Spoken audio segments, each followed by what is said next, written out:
તમારા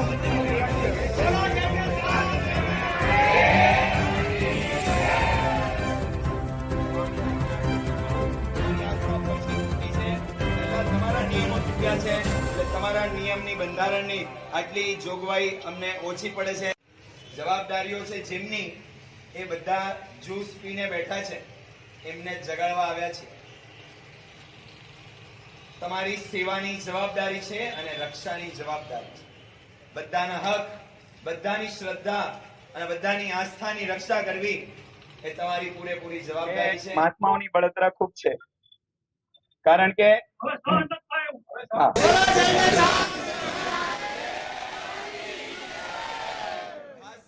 ગુનેગારને સરકાર છાવરે નહીં. અને વિશેષ આ સરકાર પર પ્રશ્ન છે. આસ્થા અમારી પછી તૂટી છે, પહેલા તમારું બંધારણ તૂટ્યું છે.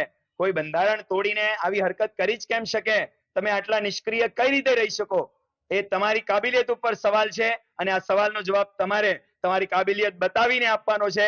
અમારે અમારી આસ્થા સુરક્ષિત કરવાની છે અને તમારે તમારું બંધારણ સુરક્ષિત કરવાનું છે.